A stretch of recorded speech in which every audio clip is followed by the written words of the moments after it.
Hello বন্ধুরা, welcome to Sharmistha cooks. YouTube বা Facebook যেখান থেকেই আপনি আমাকে দেখুন না কেন, আমার এই চ্যানেলে স্বাগত। এবং আজকে একটা খুব সিম্পল শুক্তোর রেসিপি আপনাদের সাথে শেয়ার করব। সেটা হলো নিম ঝোল বা নিম শুক্তো। আমরা তো গরমকালে সবাই লাঞ্চের আগে শুক্তো খেতে পছন্দ করি। সাধারণত উচ্ছে দিয়ে শুক্তো রান্না করি আমরা, কিন্তু আজকে রান্না করছি নিম পাতা দিয়ে। নিম পাতা শুক্তোটা উচ্ছের শুক্তো থেকে একটু বেশি কিন্তু বিটার ভাবটা থাকে, তেতো ভাবটা একটু বেশি থাকে, কিন্তু নিম পাতার উপকার কে না জানে। সেই জন্য শেয়ার করছি, আশা করি আপনাদের ভালো লাগবে। আর নতুন যারা আমার এই চ্যানেল দেখছেন তারা কিন্তু সঙ্গে থাকবেন। ভিডিওটা ভালো লাগলে অনেক অনেক করে শেয়ার করে দেবেন, আর অবশ্যই সাবস্ক্রাইব করবেন। এরম অনেক বন্ধুকে পাই যারা চ্যানেলটা দেখেন কিন্তু সাবস্ক্রাইব করেন না। সাবস্ক্রাইব করবেন আর পাশে থাকা বেল আইকনটা প্রেস করবেন। হ্যাঁ, অবশ্যই সাবস্ক্রাইব করতে কিন্তু কোনো টাকা আপনাদের লাগছে না, কিন্তু আমার চ্যানেলটা গ্রো করতে এটাকে সাহায্য করবে।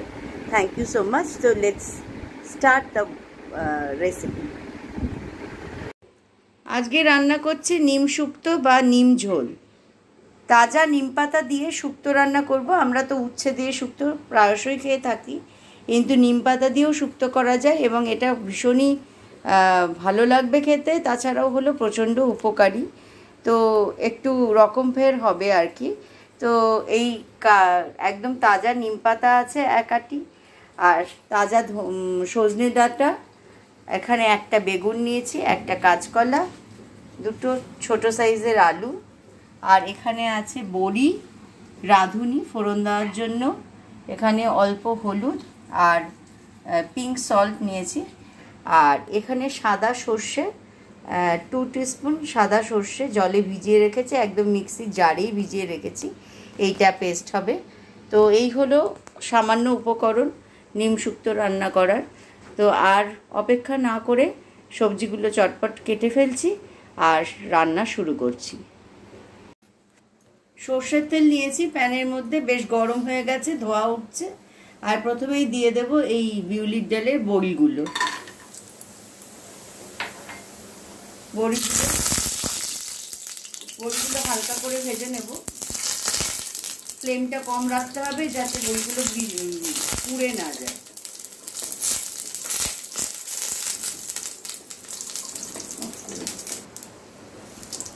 এবার বড়িগুলো তুলে ফেলবো।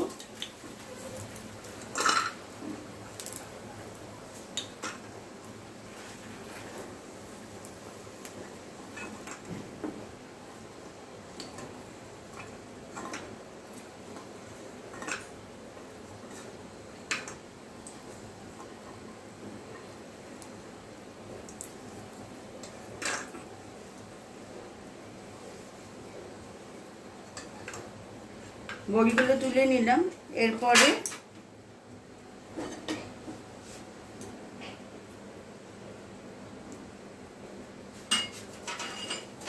এই যে তাজা নিম পাতাগুলো আছে, এবার একটু নিম পাতাটা হালকা করে ভেজে নেব।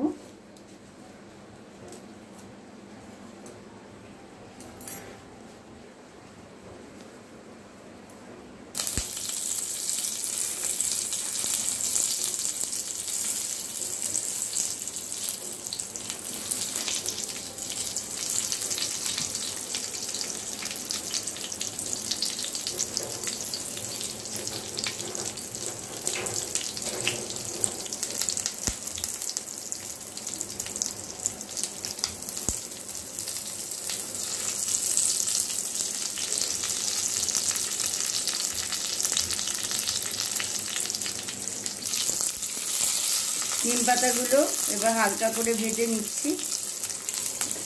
ফ্লেম একদম অল্প করে, মানে সিম করে দিয়েছি যাতে পুড়ে না যায় কোনো ইনগ্রেডিয়েন্টস।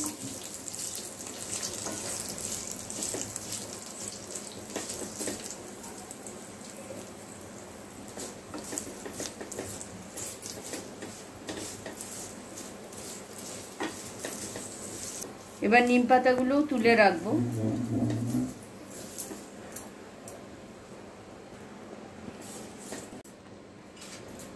এবার এই রাঁধুনি ফোড়নটা দেব। এখানে 1 টিস্পুন রাঁধুনি আছে,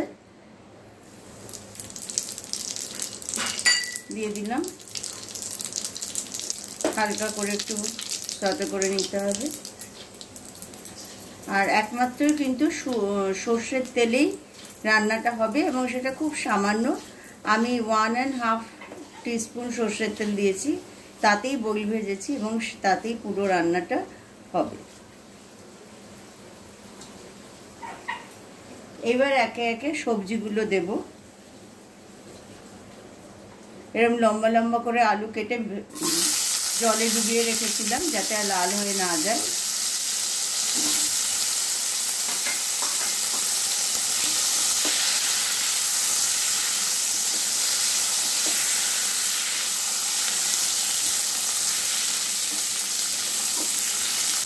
এই বাকি সবজিগুলো দেব।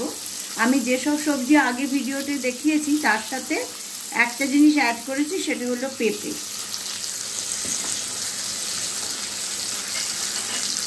প্রথমে বেগুনগুলো দিয়ে দিচ্ছি।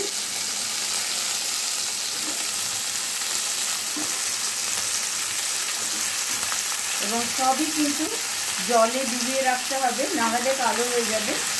এই যে পেঁপেগুলো অ্যাড করেছি ছোটো ছোটো করে কেটে। শুক্তোতে পেঁপে দিলে খুবই ভালো লাগে খেতে।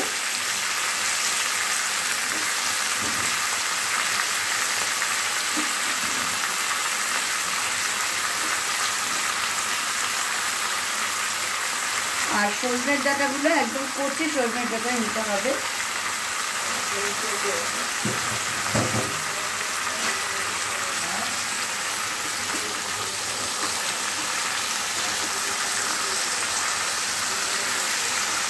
কড়া করে ভাজা হবে না, হালকা করে ভাজা হবে। আর এই রাঁধুনি ফোড়নটার জন্য গন্ধটা খুব সুন্দর হয়।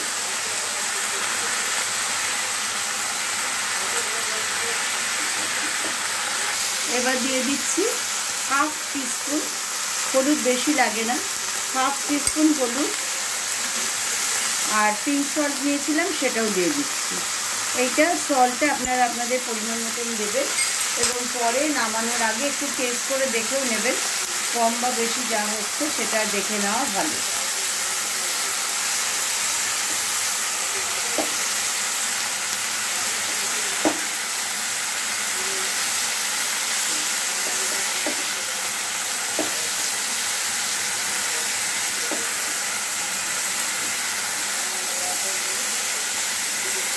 নিম পাতা এখন দেবো। তো হালকা করে আমি ভেজে নিয়েছি, সতে করে নিয়েছি।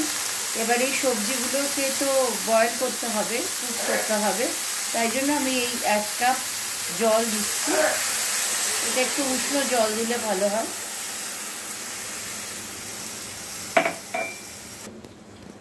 তো জলটা কিন্তু একটু বেশি দিতে হবে, জলে যেন সবজিগুলো ডুবে যায়, কারণ এই জলেই এখন এই রান্নাটা হবে ফুটে।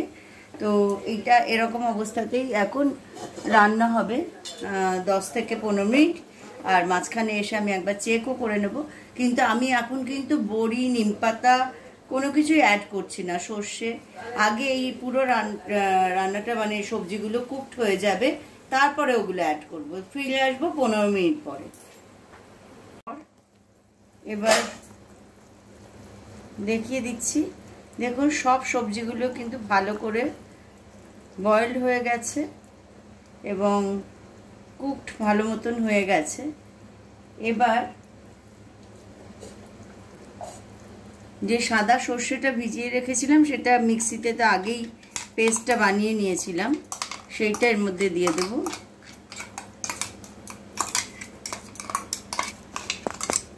জারটা ভালো করে জল দিয়ে ধুয়ে যাতে সব সর্ষেটা এর মধ্যে দেওয়া যায় দিয়ে দিলাম। এটা মিশিয়ে দেব।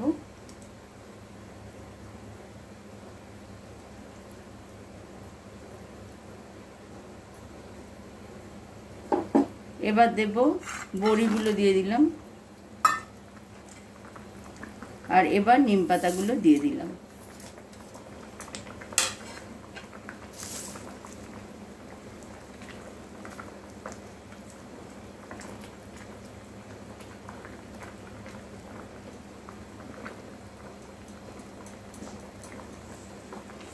হয়ে গেল আমার নিম শুক্তো রান্না। আর এখানে একটা ছোট করে টুইস্ট আছে, সেটা হলো নামানোর আগে এই 1 চামচ ঘি ওপর থেকে দিয়ে দিলাম। এটাতে স্বাদটা অনেকটাই বেড়ে যাবে। যদি কেউ ঘিটা দিতে না চান তাহলেও কিন্তু কোনো অসুবিধা নেই, ঘি না দিলেও হবে। তো এরকমভাবে 2 থেকে 3 মিনিট একটু ভালো করে ফুটিয়ে নিয়ে তারপরে আমি ফ্লেমটা অফ করে দেব। কিন্তু এখন এটা এইরকমভাবেই স্ট্যান্ডিংয়ে থাকবে, তাহলে বড়ির মধ্যে ভালো করে ঝোলটা ঢুকে যাবে এবং নিম পাতাটাও ভালো করে এর মধ্যে মিশে যাবে। আমার রান্না কমপ্লিট। আশা করি আপনাদের ভিডিওটা ভালো লাগলো।